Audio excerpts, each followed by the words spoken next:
Full scream ahead. Let's watch the trailer for Deep Rising 1998.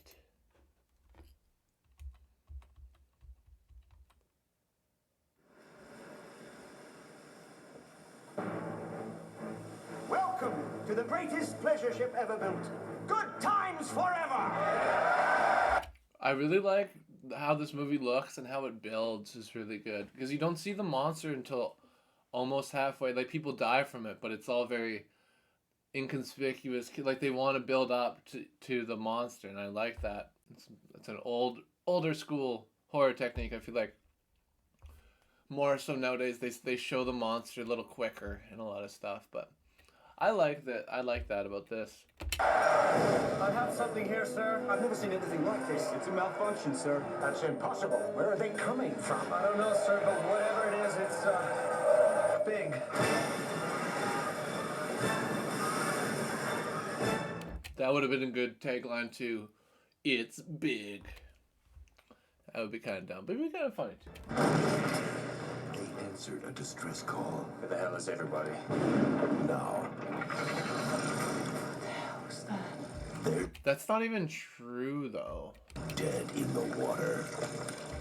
I don't think they ended a distress, or they didn't answer a distress call. In the movie, the plot is that there's two boats. There's one boat that's piloted by our protagonist in a way. We got this one Asian woman. We got this sort of whiny white guy doing the engines, and we got the lead, the captain. And then there's all these other people that are on the boat that have missiles, and they've hired this boat to take them to wherever they want because they're paying them, and that's the rule. It's like, if you got the money, then you got the boat.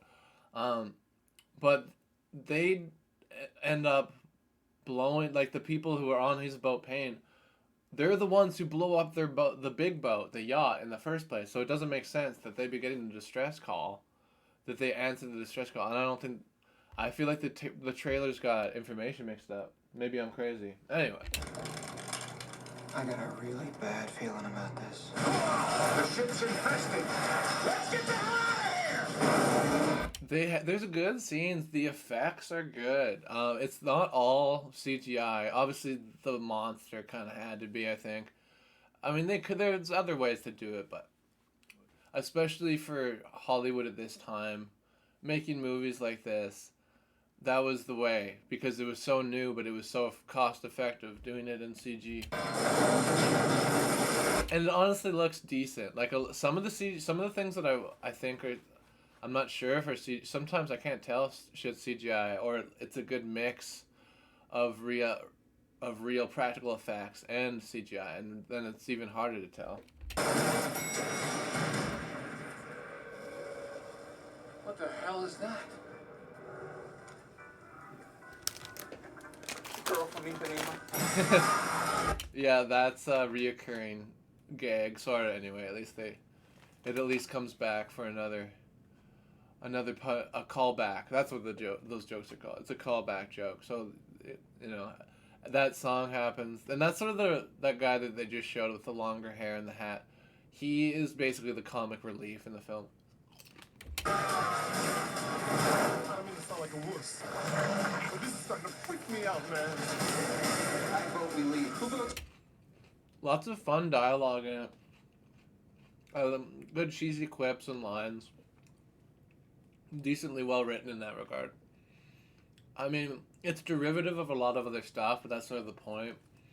It's almost an homage or a love letter to movies like Predator and Alien and Aliens. Those kind of films. We leave.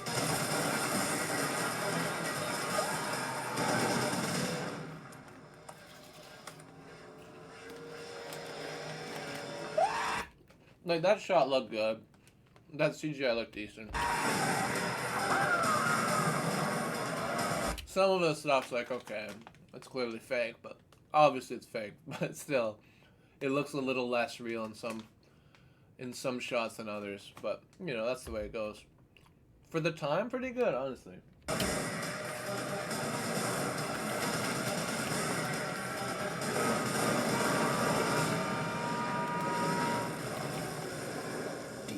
Rising.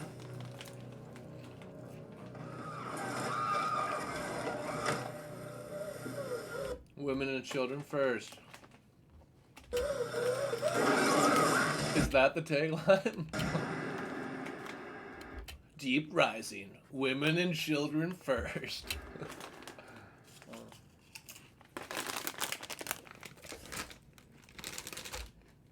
Alright. So that was that. Whoops, I didn't mean to tap the mic there. Whoopsie daisy. This game, you're not ready for it. No, you're right, and I don't give a shit about it, so that's enough. But yeah, let's look at the IMDb page now.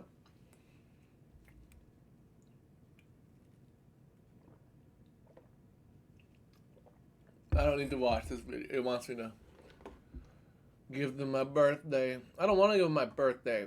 Wait, what does this have? 6.1? I guess that's fair for IMDb. I'll probably give it a little higher because I quite liked it. I think they did a very good job with it, honestly. I guess some of the things maybe. Actually, I don't know. It's pretty solid. Like, I don't have much bad to say about it because it fits the bill of this. It made what they made out what they wanted to make. I guess you could say it's a little derivative of other stuff, which obviously, but it's sort of an homage. And like, I like this movie. Maybe not like the best horror movie of all time. There's just better ones, and that's all there's to say about it. But like the ones that it's an homage to, like Aliens, for instance, I would say I really like Alien is good too. But and if Dylan Gatton is here, he'll start freaking out because we've argued about this a lot about what the best Alien movies are. He would say that the first one is the best, which that's a fair argument. But I like the second one. I don't even think he likes he would put the third one ahead of the second one, and I don't agree. I don't agree with that. Because the second one builds upon the first one. James Cameron comes in, makes it an action movie, yeah, and that's what Dylan Gatton's one of his problems with it, is that it's too action-packed, and it's not as much like the first one. And the third one is going back more to that formula. There's one monster instead of 1,700 or whatever. There aren't aliens. There's a lot. But that ups the ante. It makes it more exciting. That's what sequels are supposed to do. Make it different. Make changes. Keep the material fresh and interesting.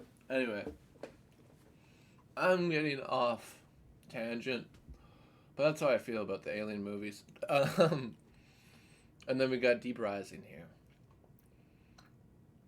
Let's 6.1 out of 10. Treat Williams. Okay, this guy, he looks so familiar. Like it feels like I have seen this guy and stuff. This is the main character, basically. I have seen this dude. But in what? What's he known for?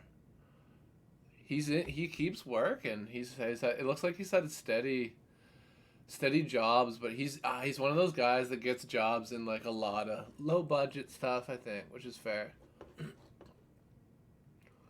I don't know any of these movies. The Great Alaskan Race, Run, Hide, Fight. I don't know any of these. Is there anything that I would know? That's from 2016. Let's go down to like the 80s and 90s and stuff. Do I recognize any of this shit? Venomous, Crash Point, Zero, Skeletons in the Closet. I don't know any of these things. Escape, Human Cargo, Deep Rising, obviously, we're doing that one right now. Yeah, he's one of those guys that's just in a lot of shit, but... Oh, and he's voice acts and stuff. Okay, that makes sense. He's had a career, though. He's had a fucking career. You gotta give him that. He's not bad at it. He is an actor. He's acting in it, so... Respect for that. Let's look up Rotten Tomatoes. Oh wait, is it? A good friend wants to chat and haven't talked in a while. Got a jet. Okay, that's okay. Pretty Bell. Have a good one. Have fun with your pal. It's all good. Rotten Tomatoes. Let's look up the mother-loving Deep Rising on it. I'm curious because, as I said earlier, Siskel and Ebert reviewed this, and they didn't like it. So I don't think the critics liked it because it's too much like other movies. But I like it because I like this genre, and they're doing this genre sort of how I like it. Ooh, even the audience didn't really like this that much. Ouch. 30 and 43? Damn. I'm saying this is underrated. I think the IMDb page is a bit more fair, I would say. Love you. Good night. Yeah, that's fair. Nini. Bye bye. Have a good one, my friend. Um. Anyway, this movie. Yeah, that's whack. That's too low in my opinion. Um. But that's that's all that stuff I want to look at. So I'll just start talking about it. But let's bring my head up real quick. I'll go through the plot again. I sort of went through it, but not super thoroughly. So I'll try to go through the plot and start talking about stuff as I remember it. So yeah, the movie starts off with that boat that I was talking about. That they've been hired by these basically terrorists who have been hired by the owner of the boat. By the way, spoilers. They were hired. These terrorists were hired by the owner of the boat, the big boat, the yacht. Remember, there's two boats. We got the boat that's little with all the guys on it, and then we have the big party yacht boat. The guy who owns the party yacht boat wants the insurance money, so he hired these terrorists to blow up the yacht. And then when shit hits the fan, the monsters come in, and but that happens before. That happens before they don't get a chance to blow it up. Like they're supposed to blow it up, but the monsters get there first, and shit starts setting the fan.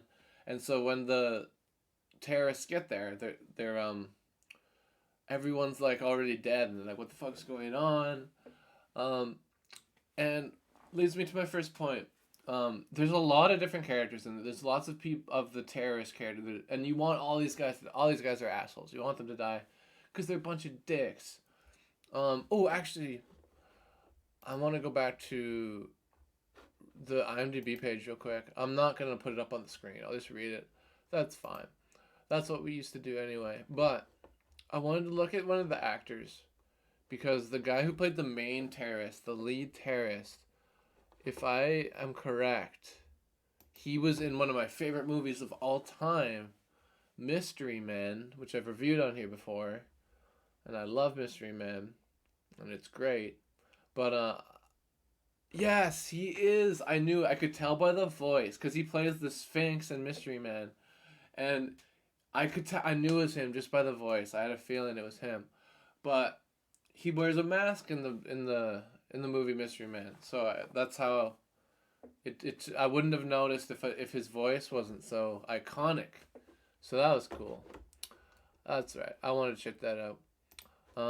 But yeah, the act, like I was talking about the characters, how you hate all these dickhead terrorists. They really build the hatred in a good way, because in a lot of ways, because they make you really want these guys to die in ironic ways. And again, that's the one thing you could say about this movie is there's a bit maybe too much cliches, and they're maybe relying too heavily on pre-existing movies, but it's still a fun movie if you like this type of shit, and I sure do. But one thing I did like, but I also kind of did. This is a mixed note, because I don't know how to feel about it. I kind of like it, but I kind of don't. The way that, because they killed people that I didn't want to die first before they started killing the assholes. But of course they leave like your main crew that you want to live. But except for they killed the nice Asian mechanic that's on the little boat. It's on like the good team. They kill her off like immediately, and I thought that was really sad.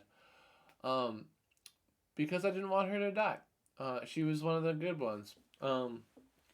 But at the same time, it's sort of a good thing, because I wasn't expecting it, and it throws you for a loop, and it makes you feel emotions, and that was one thing I do give it credit for. A little bit against the grain in a way, because usually they'd kill all the assholes first, and then maybe they kill the nice people at the end. Maybe that's usually how it goes. Anyway, general formula for horror that I've seen and taken in. Anyway, but there was something else that was interesting.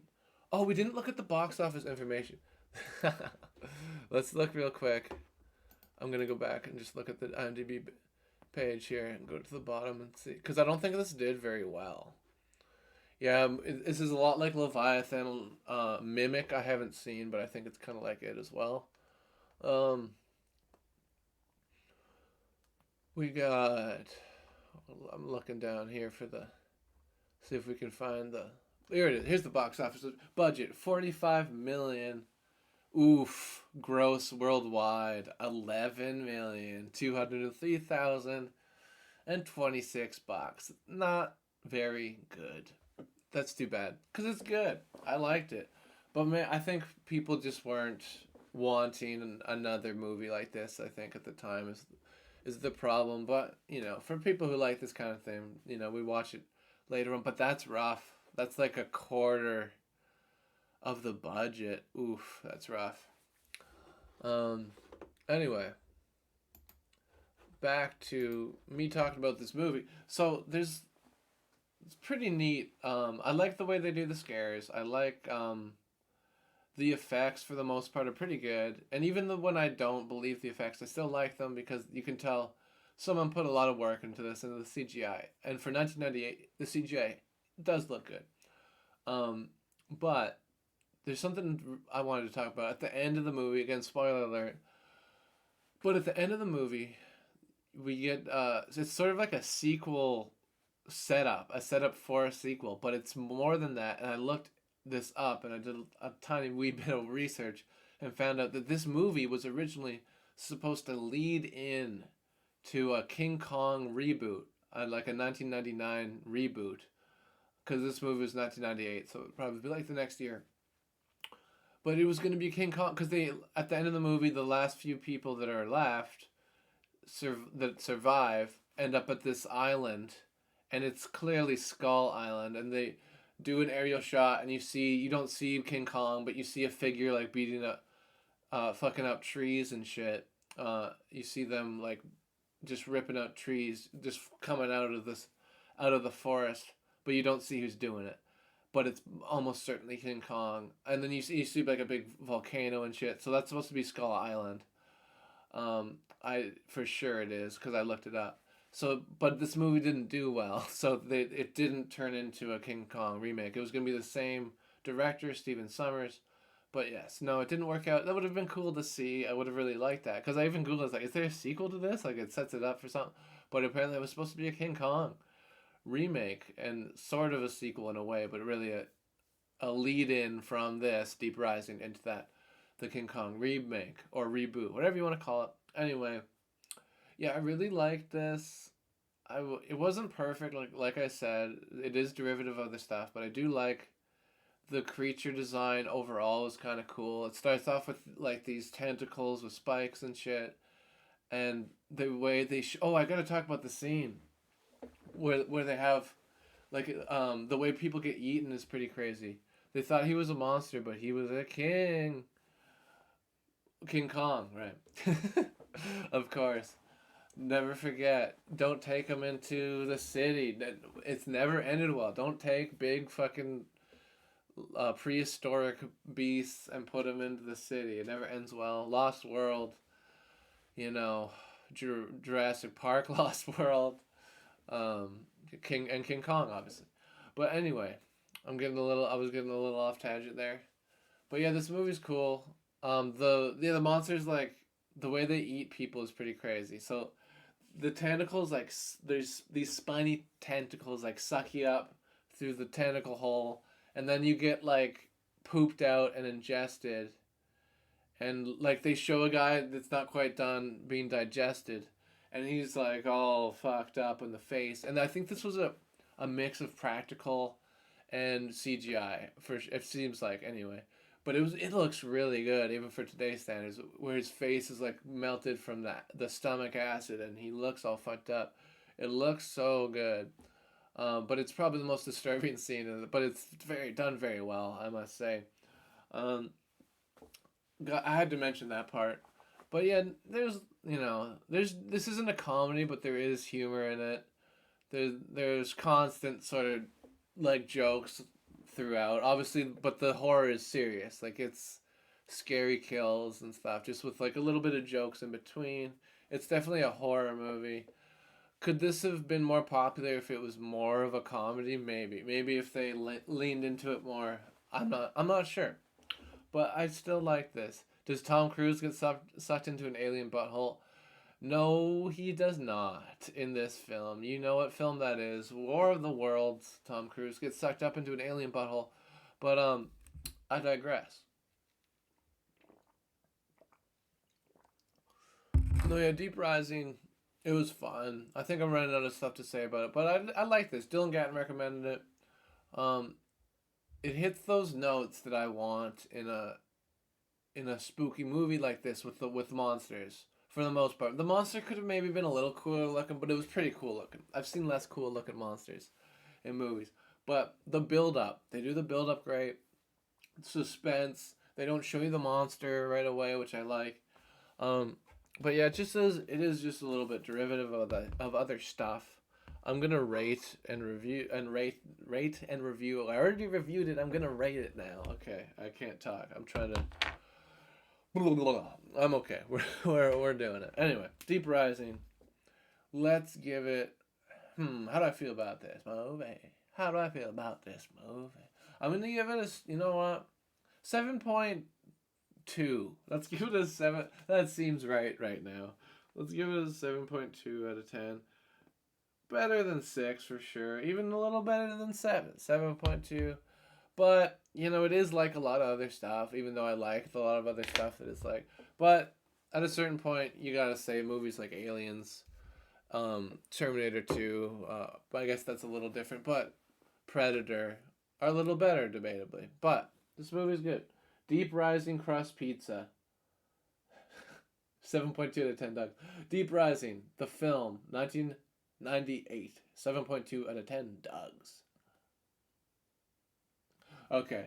Rising crust deep sa is the deep sa for you and me, for you and Steve. Krusty Krab pizza, rising crust deep sa in the sea for you and Steve. Okay, anyway, there's a little bonus track for you.